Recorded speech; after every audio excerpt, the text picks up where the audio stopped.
दो point charges एक दूसरे पे किस तरह से फोर्स एक्सर्ट करते हैं। अगर हमें उन दोनों चार्जेस का मैग्नीट्यूड पता है और साथ में डिस्टेंस ऑफ सेपरेशन पता है उन दोनों चार्जेस का, तो हम कूलम्स लॉ की हेल्प से उस फोर्स का मैग्नीट्यूड निकाल सकते हैं। अगर हमें उन दोनों पॉइंट चार्जेस के साइंस का पता है तो हम उस फोर्स की डायरेक्शन भी निकाल सकते हैं। तो अभी देखो, अगर मैं चाहता हूं किसी भी एक बॉडी को पुश या पुल करना, किसी भी बॉडी को पुश या पुल करने के लिए मेरे को उस बॉडी को टच करना पड़ेगा। बट चार्जेस के केस में ऐसा नहीं होता। अगर एक चार्ज ने दूसरे चार्ज पे फोर्स ऑफ अट्रैक्शन या रिपल्शन लगाना है तो उसको बिना टच किए हुए भी ऐसा कर सकता है। तो अभी हम यही सब चीजें पढ़ेंगे। तो हमारा टॉपिक है इलेक्ट्रिक फील्ड।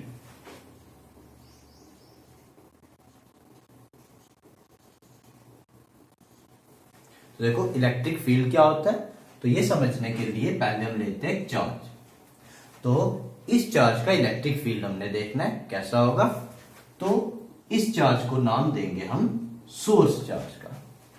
किसी भी पॉइंट पे इस सोर्स चार्ज की इलेक्ट्रिक फील्ड देखनी है तो हम क्या करेंगे, जैसे मान लो एक पी पॉइंट है, यहां पे हमने इलेक्ट्रिक फील्ड देखनी है सोर्स चार्ज की, तो यहां पे हम कंसीडर करेंगे एक छोटा सा चार्ज पॉजिटिव, जिसको हम बोलते हैं टेस्ट चार्ज। तो ये टेस्ट चार्ज क्या है? ये टेस्ट चार्ज है जो किसी भी पॉइंट पे हमें सोर्स चार्ज की इलेक्ट्रिक फील्ड टेस्ट करने में हेल्प करेगा। इस टेस्ट चार्ज को हम क्यू नॉट से डिनोट करते हैं और इसको कन्वेंशनली हम पॉजिटिव लेते हैं। अब देखो, ये जो टेस्ट चार्ज है बिल्कुल ही छोटा होगा, तो हम लिखते हैं क्यू नॉट अप्रोचेस टू 0। तो किसी भी पॉइंट पे इलेक्ट्रिक फील्ड आपने इस सोर्स चार्ज की कैलकुलेट करनी है तो वहां पे इस टेस्ट चार्ज को रख दो। जैसे मान लो यहां पे, तो मैं क्या करूंगा, यहां पे इस पॉजिटिव टेस्ट चार्ज को रखूंगा तो इस सोर्स चार्ज इसको रिपेल करेगा। किसी इस पॉइंट पे रखूंगा तो फिर से ये इसको रिपेल करेगा। बट मान लो कोई एक ऐसा पॉइंट है यहां पे, जब मैं यहां पे टेस्ट चार्ज को रखूंगा तो इसको अट्रैक्ट या रिपेल नहीं कर पाएगा। अभी क्योंकि पॉजिटिव है तो इसको ये रिपेल नहीं कर पाएगा, क्योंकि इसकी रेंज से बाहर चला जाएगा। तो एक पर्टिकुलर स्पेस होगी सोर्स चार्ज के अराउंड, जहां पे ये एक टेस्ट चार्ज को अट्रैक्ट या रिपेल कर सकता है। ठीक है, तो इलेक्ट्रिक फील्ड को हम किस तरह से डिफाइन करते हैं? It is the space around source charge या simply charge within which its electrical influence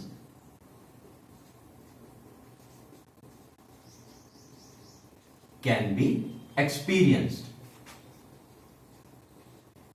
तो ये एक सोर्स चार्ज के अराउंड वो स्पेस है जहां पे हम इसका इफेक्ट एक्सपीरियंस कर सकते हैं। तो एक और चीज, जैसे मैंने बोला कि हम टेस्ट चार्ज को बिल्कुल ही छोटा लेंगे, वो क्यों?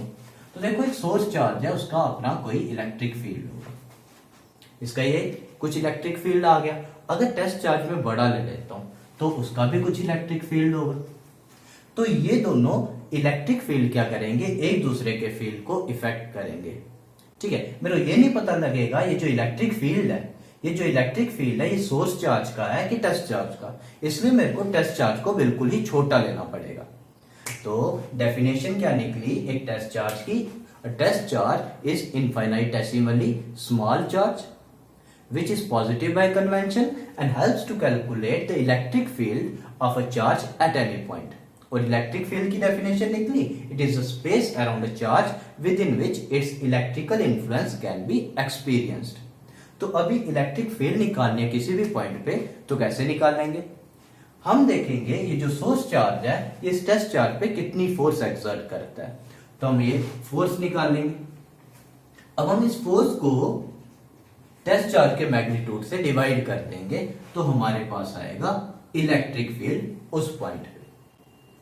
अब क्योंकि हमने क्यू नॉट को लिया पॉजिटिव लिया है, तो देखो इलेक्ट्रिक फील्ड की वही डायरेक्शन होगी जो फोर्स की होगी। अब पहले ये चीज कि इलेक्ट्रिक फील्ड की डायरेक्शन होगी, मतलब इलेक्ट्रिक फील्ड वेक्टर होगा। ये वेक्टर क्यों है? क्योंकि एफ जो है ये वेक्टर है, फोर्स एक वेक्टर क्वांटिटी है, तो इलेक्ट्रिक फील्ड भी एक वेक्टर क्वांटिटी होगी। और ई वेक्टर की डायरेक्शन क्या होगी?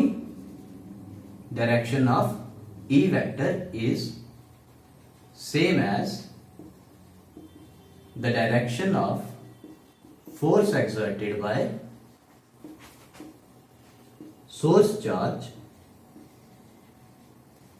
on test charge। तो जिस डायरेक्शन में सोर्स चार्ज टेस्ट चार्ज को क्या करेगा, अट्रैक्ट या रिपेल करेगा, तो वही डायरेक्शन होगी किसकी, इलेक्ट्रिक फील्ड की। ठीक है, तो ये आगे इसकी डायरेक्शन। अब हम इसके यूनिट्स देखते हैं। अभी इलेक्ट्रिक फील्ड जो है, ठीक है, ये F/Q0 के इक्वल है। फोर्स के यूनिट्स होते हैं न्यूटन और चार्ज के कूलम, तो इलेक्ट्रिक फील्ड के यूनिट्स आएंगे न्यूटन पर कूलम। और साथ में इसकी डायमेंशन देखो, इलेक्ट्रिक फील्ड की डायमेंशन क्या होगी,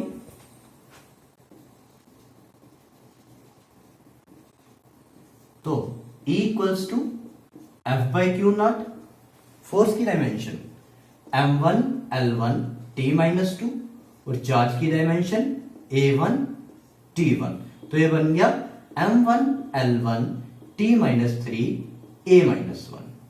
तो ये आ गई इलेक्ट्रिक फील्ड की डायमेंशंस। अच्छा, एक और चीज देखना, हम बेसिकली इलेक्ट्रिक फील्ड को इस तरह से लिखते हैं, limit Q0 approaches to 0 F/Q0। ऐसा इसलिए लिखा क्योंकि Q0 जो है बहुत ही छोटा सा चार्ज है, इसलिए Q0 अप्रोचेस टू 0।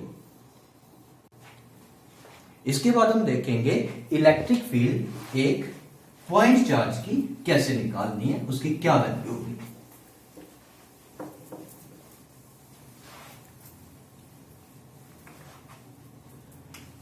तो electric field due to a point charge, point charge तो हमने देखा था एक इनफाइनाइटेसिमली स्मॉल चार्ज। तो इसके लिए हम क्या करेंगे, ये हमने ले लिया एक पॉइंट चार्ज Q, तो इसकी इलेक्ट्रिक फील्ड देखने के लिए हम किसी भी पॉइंट P पे रख देंगे यूनिट पॉजिटिव ये टेस्ट चार्ज। तो ध्यान दो, पहले निकालेंगे हम फोर्स कूलम्स लॉ की हेल्प से। तो Q इस Q0 पे कितनी फोर्स लगाएगा, 1/4πε0 Q0/r² r कैप। ठीक है, अब इलेक्ट्रिक फील्ड निकालने के लिए हम करते हैं E इक्वल्स टू F/Q0, तो ये बन जाएगा 1/4πε0 Q/r² r कैप, क्योंकि Q0 और Q0 हो जाएगा कैंसिल। यहां से हमें पता लगा E is inversely proportional to square of R। ठीक है, तो मतलब जैसे जैसे इन दोनों का डिस्टेंस बढ़ेगा E इस रेशियो में डिक्रीज करेगा। तो ये R और ये E वेक्टर ग्राफ देखो कैसा आएगा, इनवर्स प्रोपोर्शन का ग्राफ। ठीक है, तो अभी नेक्स्ट देखते हैं हम, अगर हमारे पास ग्रुप ऑफ पॉइंट चार्जेस होंगे तो इलेक्ट्रिक फील्ड कैसा आएगा, कितना आएगा। तो electric field due to group of point charges, तो ये निकालने के लिए हमें हेल्प लेनी पड़ेगी सुपरपोजिशन प्रिंसिपल की। ये कोऑर्डिनेट सिस्टम बनाएंगे हम, x y z एक्सिस, ये ओरिजिन, यहां पे एक चार्ज, यहां पे एक चार्ज, ये मान लो Q1, ये मान लो Q2, दो चार्जेस है, टोटल इलेक्ट्रिक फील्ड निकालनी है। ये R1 वेक्टर, ये R2 वेक्टर। अब इलेक्ट्रिक फील्ड निकालने के लिए हमें कंसीडर करना पड़ेगा, मान लो इस पॉइंट पे निकालनी है, इस पॉइंट पे अगर हमने इलेक्ट्रिक फील्ड निकालनी है तो हम ले लेंगे यहाँ पे Q0, एक टेस्ट चार्ज जिसका डिस्टेंस R है ओरिजिन से। तो देखो Q1 क्या करेगा, इस टेस्ट चार्ज को रिपेल करेगा आगे की तरफ, तो फोर्स लगेगी F01 वेक्टर। Q2 भी इसको रिपेल करेगा इस डायरेक्शन में F02 वेक्टर। ये डिस्टेंस R10 वेक्टर, ये R20 वेक्टर। ठीक है, टोटल फोर्स इस टेस्ट चार्ज पे कितनी लगी, तो हम लिखेंगे F vector equals to F01 vector plus F02 vector. तो जब हम इसकी वैल्यू पुट करेंगे तो ये आएगा 1/4πε0 Q1 Q0 बाय R10 का square R10 cap plus 1/4πε0 Q2 Q0 by R20 square R20 cap. अब देखो इलेक्ट्रिक फील्ड निकालने के लिए हम क्या करेंगे, F वेक्टर बाय Q0 ले लेंगे। तो ये वैल्यू हमारी आएगी 1/4πε0।